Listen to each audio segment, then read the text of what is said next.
പിതാവിന്റെയും പുത്രന്റെയും പരിശുദ്ധാത്മാവിന്റെയും നാമത്തിൽ ആമേൻ. ഈശോയുടെ സ്നേഹം നിറഞ്ഞവരെ, നോമ്പുകാലത്തിന്റെ 6ാമത്തെ വ്യാഴാഴ്ചയായി ഇന്ന് പരിശുദ്ധ കുർബാനയിൽ നമ്മൾ വായിച്ച് ധ്യാനിക്കുന്നു വിശുദ്ധ മർക്കോസിന്റെ സുവിശേഷം 10-ാം അധ്യായം 32 മുതൽ 34 വരെ വാക്യങ്ങളാണ്. ഈശോയുടെ പീഡാനുഭവത്തെ കുറിച്ച്, വരാനിരിക്കുന്ന സഹനങ്ങളെ കുറിച്ച് ഈശോ 3-ാം പ്രാവശ്യം പ്രവചിക്കുന്നത്, ശിഷ്യന്മാരെ മുൻകൂട്ടി അറിയിക്കുന്നതാണ് ഇന്നത്തെ സുവിശേഷം. ഈശോ ഇത് ശിഷ്യന്മാരെ അനുസ്മരിപ്പിക്കുന്നു എന്ന് മാത്രമല്ല, തന്നോട് തന്നെ ഒരു ഓർമ്മപ്പെടുത്തൽ കൂടി നടത്തുകയാണ് ഈ പ്രവചനം വീണ്ടും വീണ്ടും പറയുന്നതിലൂടെ.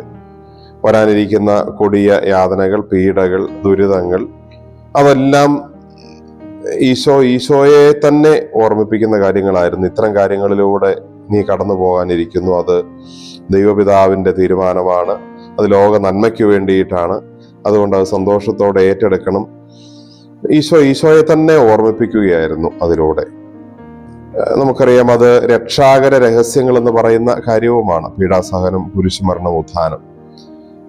ഈശോ ഇത് പറഞ്ഞത് ഈശോയ്ക്ക് വരാനിരിക്കുന്ന ഒരു കാര്യമായിട്ട് മാത്രമല്ല, ഇന്ന് പീഡകളിലൂടെയും സഹനങ്ങളിലൂടെയും ദുരിതങ്ങളിലൂടെയും വിഷമങ്ങളിലൂടെയും കഷ്ടപ്പാടിലൂടെയും ഒക്കെ, മരണത്തിലൂടെയും ഒക്കെ കടന്നു പോകുന്ന ആർക്കും, ഈശോയുടെ ശിഷ്യരായിട്ട് ജീവിക്കുന്ന ആർക്കും ഈശോയ്ക്ക് ലഭിച്ചതുപോലെ ഒരു ഉത്ഥാനവും അതിനുശേഷം വരാനുണ്ടെന്ന് ഈശോ വീണ്ടും വീണ്ടും പറഞ്ഞ് പഠിപ്പിക്കുകയായിരുന്നു. ഇത് 3-ാം പ്രാവശ്യം പറഞ്ഞതിലൂടെ ഈശോ ചെയ്തത്. നമ്മുടെയും ജീവിതത്തിൽ പലതരത്തിലുള്ള വിഷമകരമായ സാഹചര്യങ്ങളിലൂടെ കടന്നു പോകുമ്പോൾ കുരിശിന്റെ വഴി പ്രാർത്ഥനയിൽ നമ്മൾ പ്രാർത്ഥിക്കുന്നുണ്ട്, കർത്താവേ, ഞാൻ വഹിക്കുന്ന കുരിശിനും ഭാരമുണ്ട്. ഈശോയുടെ കുരിശ് ഭാരമേറിയതാണെന്ന് നമ്മൾ മനസ്സിലാക്കുന്നത് പോലെ നമ്മുടെ കുരിശുകളും വേദനകളും അതുപോലെ വലുത് തന്നെയാണ്, ഭാരമുള്ളവയാണ്. അതുകൊണ്ട് ഈശോയുടെ മനോഭാവത്തോടെയാണ് നമ്മൾ ആ കുരിശ് അനുഭവങ്ങളിലൂടെ കടന്നു പോകുന്നതെങ്കിൽ, ഈശോയുടേതിന് സമാനമായ, അല്ലെങ്കിൽ ഈശോയ്ക്ക് ലഭിച്ചതുപോലുള്ളൊരു ഉത്ഥാനം നമുക്കും ഉണ്ടാകുമെന്ന് നമുക്ക് പ്രത്യാശ തരുന്ന തിരുവചന ഭാഗമാണിത്. നമുക്ക് പ്രാർത്ഥിക്കാം. കർത്താവായ ഈശോയെ, പുതിയ പ്രഭാതത്തിൽ ഞങ്ങൾ അങ്ങേ ആരാധിക്കുന്നു, സ്തുതിക്കുന്നു, നന്ദി പറയുന്നു. അങ്ങേപോലെ ഞങ്ങളും അനുദിന ജീവിതത്തിന്റെ കഷ്ടപ്പാടുകളിലൂടെ, സഹനങ്ങളിലൂടെ കടന്നു പോകുന്നു.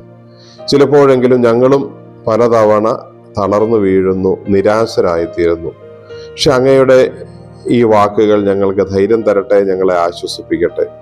പീഡാസഹനവും വേദനയും കഷ്ടപ്പാടും കുരിശുമരണവും ഒക്കെ ഉണ്ടായാലും അതിനുശേഷം മഹത്വമുള്ള, ശോഭയുള്ള ഒരു ഉത്ഥാനം, ഒരു ഉയർപ്പ്, ഒരു എഴുന്നേറ്റ് വരവ് ഞങ്ങൾക്കും ഉണ്ടാകുമെന്ന് അങ്ങ് തരുന്ന വാക്കിൽ വിശ്വസിക്കാനും അതിനനുസരിച്ച് ഞങ്ങളുടെ കഷ്ടപ്പാടുകളിൽ ഉറച്ചു നിൽക്കാനും ധൈര്യത്തോടെ ആയിരിക്കുവാനും ഞങ്ങൾക്ക് കൂടുതൽ ശക്തിയും ബലവും തരണമേ.